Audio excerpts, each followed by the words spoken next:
Atman is a Sanskrit word that means inner self or soul. In Hindu philosophy, especially in the Vedanta school of Hinduism, Atman is the first principle, the true self of an individual beyond identification with phenomena, the essence of an individual. In order to attain liberation, a human being must acquire self-knowledge, which is to realize that one's true self is identical with the transcendent self, Brahman. The 6 orthodox schools of Hinduism believe that there is Atman in every being, a major point of difference with Buddhism, which does not believe that there is either soul or self. Etymology: Atman is a Sanskrit word which means essence, breath, soul. It is related to *Atman, Dutch Adam, Old High German Atem, breath, modern German Atman, to breathe, and Atem, respiration, breath, Old English Athian. Atman is synonymous with soul, self. Development of the concept.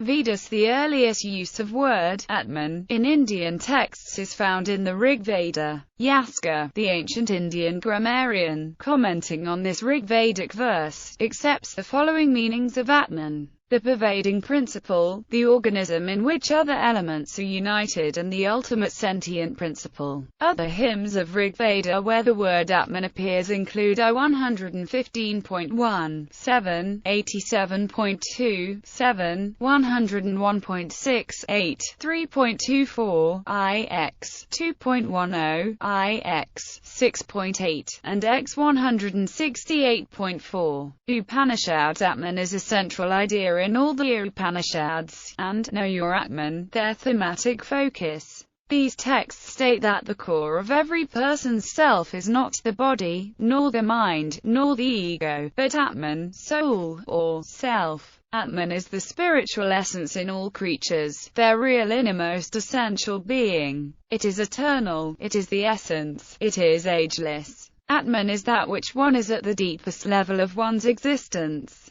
Brihadaranyaka Upanishad. The Brihadaranyaka Upanishad describes Atman as that in which everything exists, which is of the highest value, which permeates everything, which is the essence of all bliss and beyond description. In hymn 4.4.5, Brihadaranyaka Upanishad describes Atman as Brahman, and associates it with everything one is, everything one can be. One's free will, one's desire, what one does, what one doesn't do, the good in oneself, the bad in oneself. That Atman is indeed Brahman. Atman is also identified with the intellect, the manas, and the vital breath, with the eyes and ears, with earth, water, air, and akasa, with fire and with what is other than fire, with desire and the absence of desire, with anger and the absence of anger, with righteousness and unrighteousness, with everything. It is identified, as is well known, with this and with that. As it, Atman, self, soul, does and acts, so it becomes. By doing good it becomes good, and by doing evil it becomes evil. It becomes virtuous through good acts, and vicious through evil acts. Others, however, say, the self is identified with desire alone. What it desires, so it resolves. What it resolves, so is its deed, and what deed it does, so it reaps. Brihadaranyaka Upanishad 4.4.5, 9th century BCE. This theme of Atman, that is soul and self of oneself, every person, every being is same as Brahman, is extensively repeated in Brihadaranyaka Upanishad. The Upanishad asserts that this knowledge of I am Brahman, and that there is no difference between I and you, or I and him, is a source of liberation, and not even gods can prevail over such a liberated man. For example, in hymn 1.4.10, Brahman was this before, therefore it knew even the Atma. I am Brahman, therefore it became Al. And whoever among the gods had this enlightenment, also became that. It is the same with the sages, the same with men. Whoever knows the self is, I am Brahman, becomes all this universe. Even the gods cannot prevail against him, for he becomes their Atma. Now, if a man worships another god, thinking, he is one and I am another, he does not know. He is like an animal to the gods. As many animals serve a man, so does each man serve the gods. Even if one animal is taken away, it causes anguish, how much more so when many are taken away. Therefore it is not pleasing to the gods that men should know this.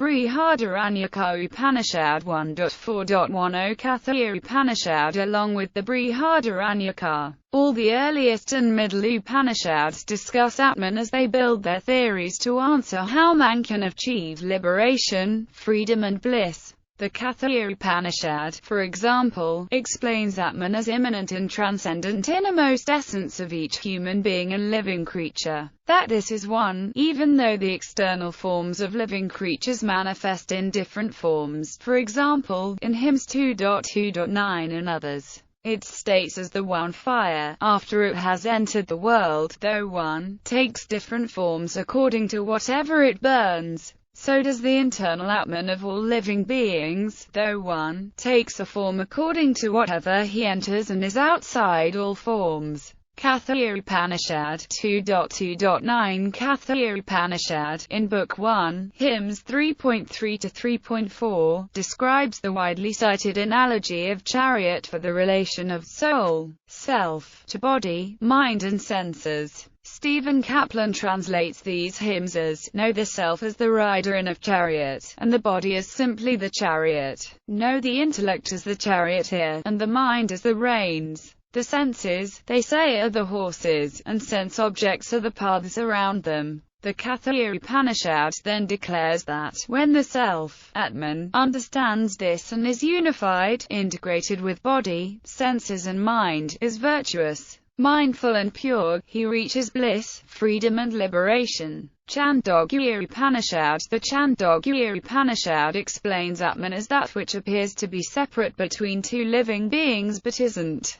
That essence and innermost, true, radiant self of all individuals which connects and unifies all. In hymn 4, 10.1 through 4, 10.3, for example, it explains it with example of rivers, some of which flow to the east and some to the west, but ultimately all merge into the ocean and become one. In the same way, the individual souls are pure being, states the Chandogya Upanishad. Individual soul is pure truth, and individual soul is a manifestation of the ocean of one universal soul. Other Upanishads. Atman is a key topic of the Upanishads, but they express two distinct, somewhat divergent themes. Some teach that Brahman is identical with Atman, while others teach Atman is part of Brahman but not identical. This ancient debate flowered into various dual, non-dual theories in Hinduism. The Brahma Sutra by Badarayana synthesized and unified these somewhat conflicting theories, stating that Atman and Brahman are different in some respects, particularly during the state of ignorance. But at the deepest level and in the state of self-realization, Atman and Brahman are identical, non-different. This synthesis overcame the dualistic tradition of Samkhya yoga schools and realism-driven traditions of Nyaya-Vaiseshika schools, enabling it to become the foundation of Vedanta as Hinduism's enduring spiritual tradition.